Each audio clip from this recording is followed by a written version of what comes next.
Энэ дээр үрээ цэвцгэр урдын шарга дууны дуулалтын харьцуулалт Ердэн Монгол улс Орчин дууны холбоо доктор Цогтбаатар Монгол улс соёлын их сургуулийн хөгжим урлагийн сургуулийн багш магистр. За амжилтгасья. За би чи энэ хараас гарах болж ижиг. Тэгээ барьж байгаа тийм шүү. Тэгэхээр за цэцгэр хурдан шарга уртын дууг харьцуулан судлах өнөөдрийн хэрэгцээ шаардлага юу вэ гэхээр ер нь бол Монгол уртын дууг бол соёлын бит бус үе юмаа гэдгийг бол ЮНЕСКО бүртгэж авсан. Үүнийхээ хүрээнд бол энэ уртын дуу гэдэг бол өөрөө ам бит өв юм. За тэгвэл энэ ам өвийг бол бүх талаар нь өргөн хэрэглээ талаас нь мөн тайны урлаг талаас нь за тэгвэл угсаатан талаас нь мөн шүлэг талаас нь аялгүй талаас нь бүгдийг нь мөн ахуй амьдрал талаас нь бүгдийг нь цогцоор судлах зайлшгүй шаардлага байгааг бол олон судлаачид хэлсэн. За өнөөдрийн манай модератор Альма доктор маань хэлсэн, миний багш Чулуунц Гавьяат маань хэлсэн. За өнөөдөр байцаасан ардын жүжигчин Цэмжээгва гэдэг олон судлаач нар хэлсэн байгаа. Тэгэхээр өнөөдрийн энэ хэрэгцээ шаардлага байгаа. Дээрээс нь сая доктор хэлсэн үзэмжингийн дуунууд бол байхгүй болж байгаа ийм эрсдэл байна гэж байгаа бол сая бас даргааны дууны асуудал бол бас нэлийн судлагдах шаардлагатай байна гэдэг үг судлаачид хэлсэн. За тийм болохоор энэ судалгааг хийхдээ бол бид энэ аялгүй болон газар зүйн байршлаар нь судлахыг бол зорьсон. За энэхийг үрээд бид нар ерөнхийдөө үндсэн зорилгоо бол цэцгэр хурдан шарга дуугаар төлөөлүүлэн уртын дууны аялгүй шүлгийн онцлогийг харьцуулахаар 3 зорилтыг тавьсан. Монгол туурхтын дотор бол цэцгэр хурдан шарга бол ямар хувилбараар тархсан бэ гэдгийг бол судлах зорилттой байд.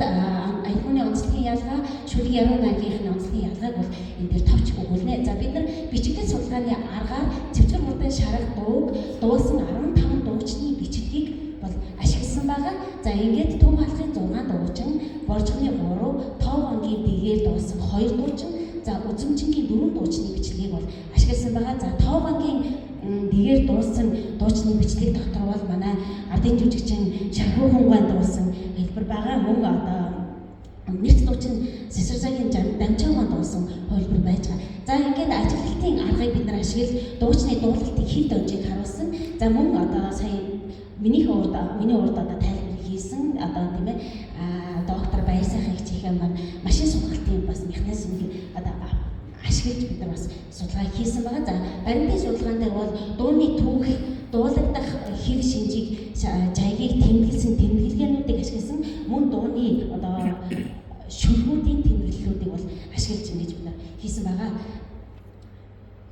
За тэгээд үр дүнгээс танилцуулах юм бол цэцгэр хурдан шарга нь бол Тов ам, Төв хаалх, Боржгон үзэмчин, за дээрээс нь баарангийн угсаатнуудад дунд бол дуулагдаж байна тийм байна гэж харсан. Гэхдээ энд бол би баарангийн угсаатнаас нь аялуулсан тэр дууг нь олж чадаагүй учраас үзэмчингийнхээ бол дууг авсан. За газар зүйн бүсгүйгээр аваад үзэх юм бол Төв хаалх нь бол тийм төвийн аймагуд, Монгол Улсын төвийн бүсийн аймагуудад бол дуулагддаг юм байна. За Тов он гэгээр бол зүүн бүсийн аймагуудад дуулагддаг юм байна. За Боржгоны аялалгаар бол Догногов, Говь сонгор Төв аймгийн урт хэсгүүдээр бол дуулагддаг юм байна. За үзэмчний бол Өвөр Монголын урт засах орны баруун зүүн үзэмчний 9 хошуунд дуулагдаж байна гэдгийг бол тэмдэглэсэн байна. За тэгээд энэхүү дуу нь ямар заягтай дуулагддаг юм бэ, ямар хэлбэртэй дуулагддаг юм бэ гэж авч байгаа бол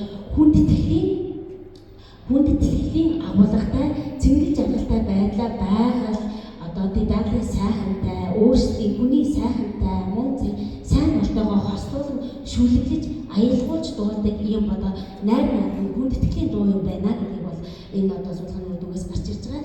За би харьцуулсан судлаачдынхаа мэдээллийг оруулж байгаа. Нэр талтын дуучин Монгол Улсын Гавьяат жүжигчин Жигжаавын доржтой өвгийн дуулсан цэцгэр хурдан шарга мөн алдарт дуучин Сесарсагийн Дамжаагаан дуулсан цэцгэр хурдан шарга, за Боржгоны нэрт дуучин Дацруугаа дуулсан цэцгэр хурдан шарга, за Өвөр Монголын урд засах орны Эгватын Азийн мөнх хөлөг нарын дуулсан энэ дуунуудыг бол харьцуулсныхаа та бүхэнд сонирхолтой. За ингээд урд дунд аваад үзэх юм бол энэхүү дуу бол үндсэн хүүхд эсрэг нь бол фа мажор минорын дуу юм бэ. За минорын дуу дуу бөгөөд айдсан мартын дуу хэлбэртэй байгаа нь бол төв халахлан тоо багийн одоо тий дуулалтын дээр бол ажиглаж байна. Ялангуяа 2 октав баг дээрцтэй ийм дуу юм байна. За тэгээд айдсан мартын дундаа бол одоо тоовын төв халах нь орж ирж байна. За амьсгалаар тухайлбарыг авч үзэх юм бол дөөрч давх бол 22 амьсгал дотор буюу 22 тухайлбар дотор нэг төлөвийг багтаасан байна. За харин сэрсэржаахан дамжаа бол 20 төлөвийн дотор 20 тухайлбар дотор бол нэг төлөвийг бол тогтсон байна. За тэгээд тухайлбар бүр дээрс нь одоо юуг авч үзэх юм бол за аяны тахилтыг авч үзэх юм бол энэ дуу маань одоо